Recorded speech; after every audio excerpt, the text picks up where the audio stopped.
კანადაში კანანასკისის რეგიონში დიდი შვიდეულის სამიტი დაიწყო. 51 სამიტს კანადის პრემიერ-მინისტრი მარკ კარნეი ხელმძღვანელობს.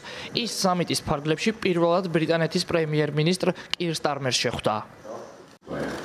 პირველ რიგში მინდა მივესალმო პრემიერ-მინისტრ სტარმერს. ეს ძალიან მნიშვნელოვანი ურთიერთობაა კანადისთვის. ეს ჩვენი მემკვიდრეობაა.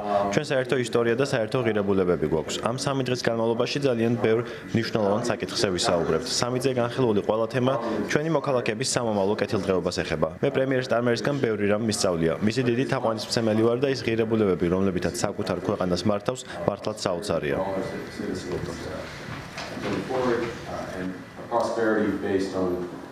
დღის წესრიგში მთავარ განსახილველ საკითხებს შორის ისრაელ-ირანის ურთიერთობა იქნება. სამიტზე ასევე გაიმართება დისკუსია უკრაინაში მიმდინარე რუსეთის ომის შესახებ. ქვეყნების ლიდერები იმსჯელებენ რუსეთისთვის ახალი სანქციების დაწესებაზეც.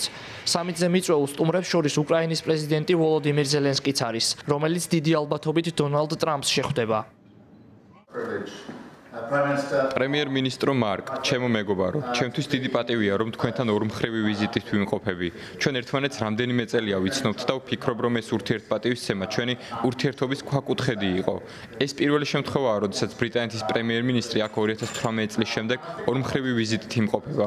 ჩვენი ქვეყნების ისტორია და ერთობლივი მუშაობა განსაკუთრებულია. წლების განმავლობაში ჩვენ ერთად მუშაობდით, როგორც თანამეგობრობის წევრები, როგორც დამოუკიდებელი, დემოკრატიული, სუვერენული ქვეყნები. ამ სამიტზე ცხადია ისრაელთან და ირანთან კონფლიქტი ცენტრალურ ადგილს იკავებს და ეს შესაძლებლობას გვაძლევს ჩვენს თანალიდერებთან ერთად ვისაუბროთ სწრაფად ცვალებად სიტუაციაზე და ერთად წარმოვადგინოთ ძლიერი არგუმენტები, რომ ამ კონფლიქტის დეესკალაცია აუცილებელია რეგიონის და რა თქმა უნდა მსოფლიოს ინტერესებიდან გამომდინარე.